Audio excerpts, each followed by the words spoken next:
오늘은 종려주일 및 고난주일로 지키는 주일입니다. 오늘 이 아침에 예수님의 예루살렘 입성과 고난이라는 제목으로 함께 은혜를 나누려고 합니다. 그 은혜가 되시기를 바랍니다. 종려주일은 종려라고 하는 그 말에 의미하는 것처럼 종려나무 가지를 들고 예수님이 예루살렘 성을 입성하실 때 예수님을 호산나 다윗의 이름으로 오시는 이여 하고 환영했던 그 날을 기념하는 주일입니다. 호산나라는 말은 우리를 구원하시는 분 그런 뜻입니다. 그래서 호산나 호산나 하면 구원하소서 구원하소서 그런 뜻입니다. 즉 예수님을 메시아로 환영하는 그러한 날이 바로 종려주일인데 예수님이 예루살렘 성을 입성을 하셨어요. 특별히 예수님께서 예루살렘 성은 생애를 살아 33년 동안에 오늘 종려주일 딱 하루만 예루살렘 성을 입성하셨을 거예요. 그 날입니다. 예수님이 수없이 많이 예루살렘 성을 떠나드셨어요. 예수님이 예루살렘 성을 예수님이 떠나드신 이유는 예수님은 베들레헴에서 태어나셨고 갈릴리 나사렛 동네에서 자랐기 때문에 예수님은 매년 1년에 6월절만 되면 예루살렘 성을 입성해서 그리고 성전에서 하나님 앞에 6월절 제사를 드리도록 되어 있습니다. 그래서 유대인들은 모두가 다 어디에 살고 있든지 간에 예루살렘 성 바깥에 있을 경우에는 꼭 1년에 한 번은 예루살렘 성을 입성하게 되어 있습니다. 그런데 오늘 이 종려주일에 예수님의 예루살렘 입성의 의미가 뭔가, 그리고 이 종려주일을 고난주일이라고 이야기를 하는데 왜 종려주일을 고난주일이라고 이야기할까? 오늘 이 부분에서 오늘 함께 읽어드린 말씀을 통해서 은혜를 나누기를 원합니다. 결론을 말씀드리면 예루살렘 입성은 예수님께서 이 온 세상에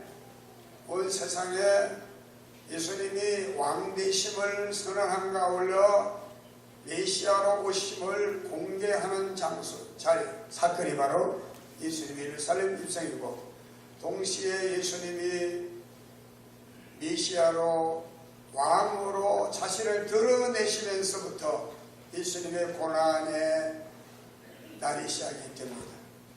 그래서 고난주간 날이 바로 이 고난주일, 이 종려주일입니다. 오늘 저는 이 본문의 말씀을 통해서 크게 세 가지를 함께 나누기를 원합니다.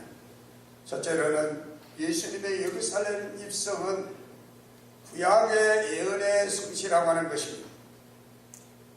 유대인들은 메시아를 그렇게 고대했습니다. 그런데 유대인들의 메시아가 아니라는 것은 정치적인 다윗 같은 강력한 권력을 가진 왕이 등장해서 자기들을 노예 생활에서 해방시켜주고 잃어버린 나라를 회복하게 해줄 그런 메시아를 모두가 다 꿈꾸고 있었습니다. 성경에도 그런 또 예언의 말씀을 하고 있어요. 그런데 이 예언의 말씀을 좀 더 깊이 하나님의 중심으로 들어가서 보면 하나님이 이 땅에 보내실 메시아는 그런 정체적인 메시아가 아님을 말씀하고 있는데, 그 당시 유대인들은 자기들 입맛에 맞는 메시아를 고대했습니다. 스가랴서 9장 10절 말씀을 오늘 성경은 인용하고 있는데요. 스가랴서 9장 9절의 말씀을 인용하고 있는데 그 앞에 스가랴서 9장 그 다음 절 스가랴서 9장 10절의 말씀 보면 내가 에브라임의 병거와 예루살렘의 말을 끊겠고 전쟁하는 활도 끊으리니 그가 이방 사람에게 화평을 전할 것이요 그의 통치는 바다에서 바다까지 이르고 유브라데 강에서 땅끝까지 이르리라. 그야말로 그 시대의 세계를 정복하는 그런 정치적인 강력한 힘을 가진 그런 메시아가 오실 것을 예언해 놓고 있는 그 말씀이죠. 그런데 우리가 그 앞에 스가랴서 9장 9절의 말씀은 내 왕이 내게 임하나니 그는 겸손하여 나귀를 타고 오시겠다라고 예언을 하고 있습니다.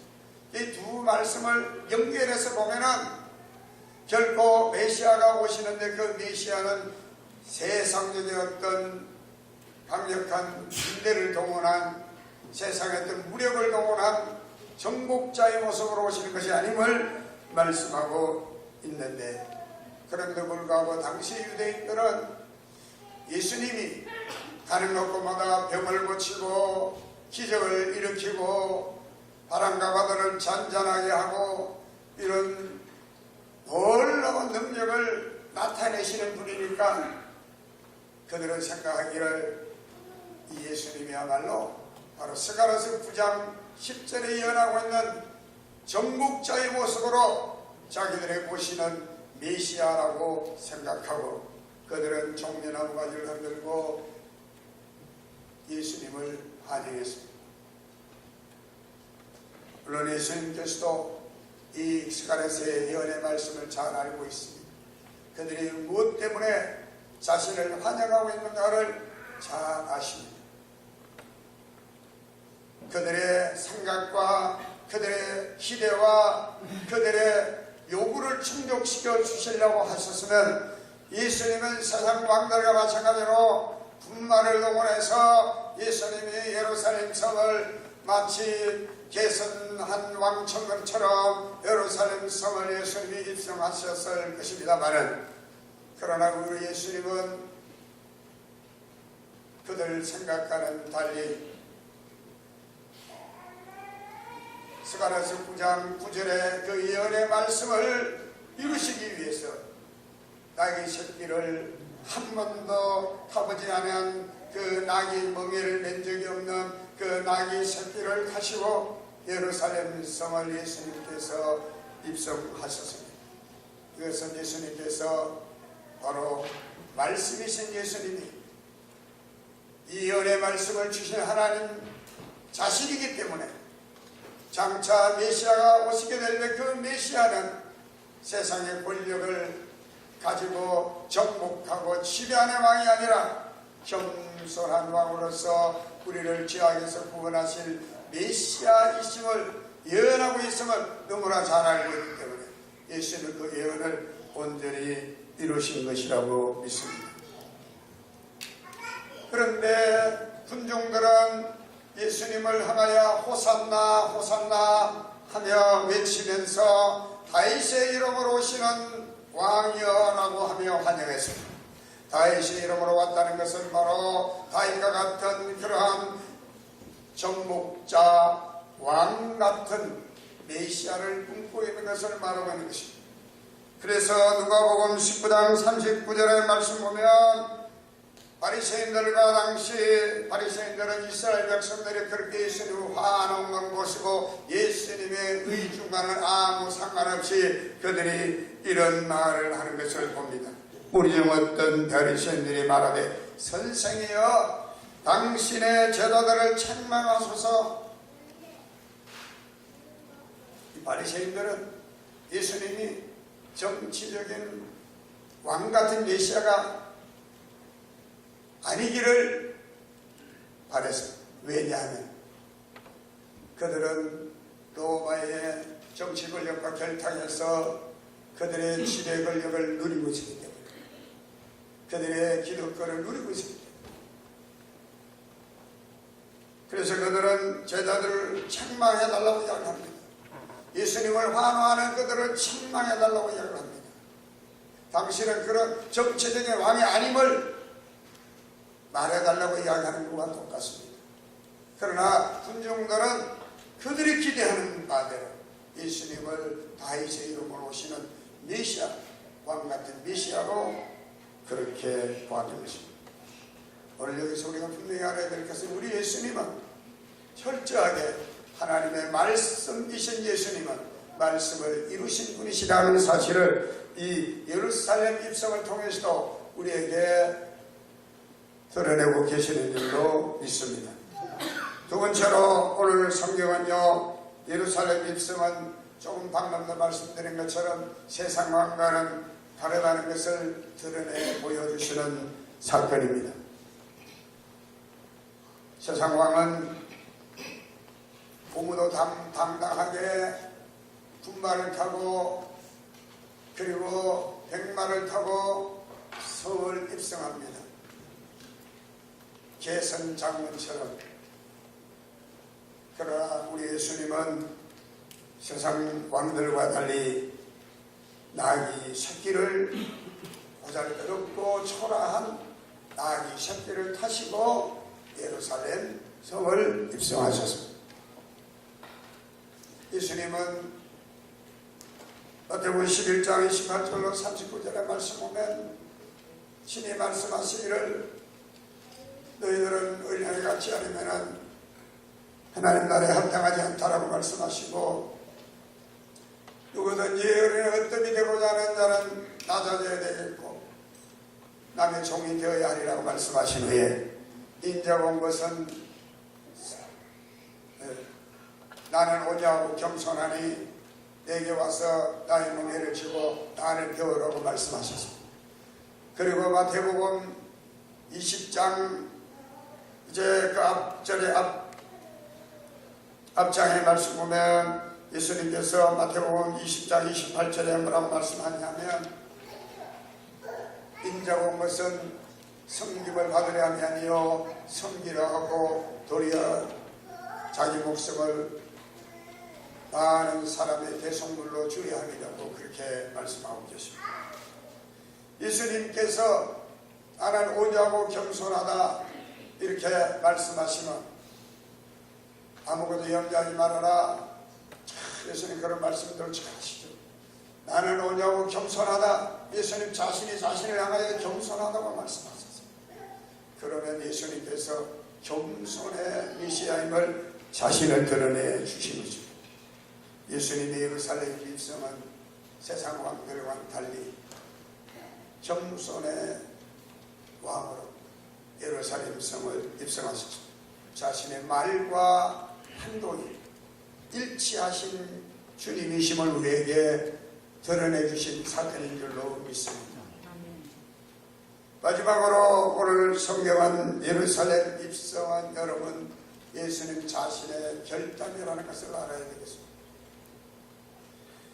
공간복음서에는 그런 내용이 나오지 않지만 요한복음 11장의 말씀 보면 예수님께서 예루살렘 성에 입성하시기 전에 이미 대제사장들과 바리새인들이 예수님을 죽이려고 모의를 꾸미고 있는 것을 기록하고 있는데 마태복음 요한복음 11장 46절 50절 말씀 보면 이 대제사장들과 바리새인들이 공회를 모으고 이르되 이 사람이 많은 표적을 행하니 우리 어떻게 하겠느냐.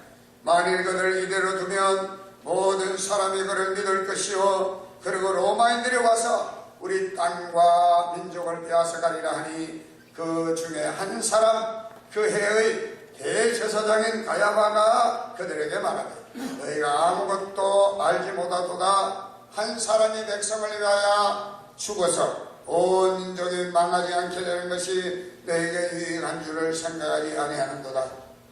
예수를 죽이자 말자 그런 이야기할 때 그 당시에 대제사장 가야바라는 사람이 이 사람 죽어야 다른 사람이 유익하다 이렇게 말하는 것입니다. 예수를 죽이려고 모의를 꾸밉니다. 예수님께서 베다니에 살고 있는 사랑하는 제자 나사로가 병들어 죽겠다 되었다는 기별을 들으시고 나흘 만에 베다니로 가시게 되었을 때 예수님의 제자 중 하나인 도마가 예수님께 이런 말을 합니다. 제자들에게 이런 말을 합니다. 요한복음 11장 16절 디드모라고 하는 도마가 다른 제자들에게 말하되 우리도 주와 함께 죽으러 가자. 요한복음 11장 7절로 8절 말씀 보면 그 후에 제자들이 이르시되 유대로 가자 하시니 제자들이 말하되 라삐여 방금도 유대인들이 돌로 치려 하였는데 또 그리로 가시려 하나이까. 예수님이 예루살렘 성을 입성하시는 것은 자신이 메시아이심과 만왕의 왕이심을 그리고 겸손의 왕의 모습으로 자신을 드러내는 사건임에 틀림없지만 이것은 동시에 호랑이 물에 들어가는 것 같습니다. 사지로 들어가는 것 같습니다. 왜냐하면 예수님이 예루살렘 성에 들어오기만 해봐라. 들어오기만 하면 죽이겠다. 이렇게 칼을 갈고 있는 유대 지도자들이 있었기 때문이죠. 저 같으면 겁이 나서 가고 싶어도 못 갈 텐데. 근데 우리 예수님은 다 하시고 가셨어요. 할렐루야. 다 하시고. 여러분, 이 종려주의를 고난주의라고 하는 이유가 여기 있습니다. 당신을 죽이려고 모여하는 자들이 그 예루살렘 성에 버젓이 버티고 있는 그곳에 예수님께서 스스로 그 사실을 알고도 들어가신 것입니다. 죽으러 가는 것임을 알면서도 들어가십니다. 어째 쉬운 일이겠어요. 우리 예수님이나 가능한 거죠. 마치 도수장에 끌려가시는 주님의 모습을 우리가 생각하게 되어집니다. 한 면을 보면 예수님이 공유다 종려나무 가지를 들고 호산나 다윗의 이름으로 오시는 왕이시여 하고 환영하는 그들 인파에 취해버릴 수 있는 우리들의 모습도 보여됩니다. 그러나 예수님이 예루살렘에 있어 동시에 예수님이 십자가 죽음을 예고하는 그러한 예수님의 입성이었기 때문입니다.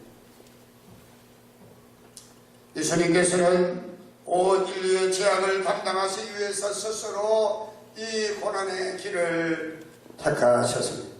그분이 이 길을 가셨기에 저와 여러분은 구원을 받게 된 것을 믿으시기 바랍니다. 예루살렘 입성 피하실 수도 있었을 것입니다. 그러나 예수님은 기꺼이 그 길을 선택하셨습니다. 예수님께서 예루살렘에 입성하신 후에 수없이 많은 예수님께서 예루살렘 성전에도 들락거리셨습니다. 성전에서 서기관들과 말씀을 함께 이제 토론도 하시기도 하시고 가르치시기도 하셨어요. 그런데 예루살렘 성 입성하시고 난 다음에 예수님께서 첫 번째 하신 행적이 공간보관에만 기록되어 있는 사건이 있는데 그 사건이 바로 뭐냐면 성전을 정화하는 일이었습니다. 유대 대제사장들과 사도인들 그리고 바리새인들이 당시 장사꾼들과 결탁이 돼서 그들에게서 이익을 챙기는 이러한 불의가 성전에 있었습니다. 그런데 예수님께서 그걸 다 엎어버리셨어요. 성전을 정화하셨어요. 만일에 기도하는 집, 내 아버지의 집을 강도의 구로를 만나는도다 성전 정화하는 일을 하셨습니다. 사실은 본격적으로 예수님이 고난을 자초하신 이 사건이 바로 성전 정화하는 사건입니다.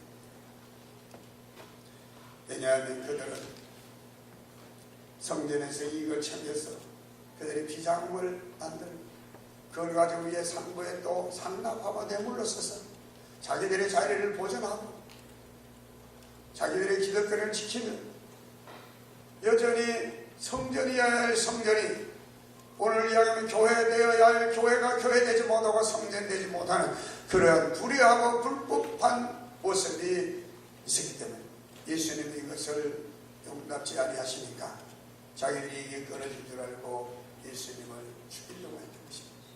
마치 바울이 빌립보 마게도냐 첫성 빌립보성에 들어가서 복음을 전하게 될 때, 한 점치는 여자아이의 점치는 기성을 내쫓게 되었을 때, 그 점치는 여자아이를 통해서 이익을 챙겼던 그 여자아이의 주인이 자기 이익이 끊어짐을 알고 간원에 가서 바울을 모함합니다. 그래서 바울이 억울하게 누명을 쓰고 일부 감옥에 갇히게 되어지죠.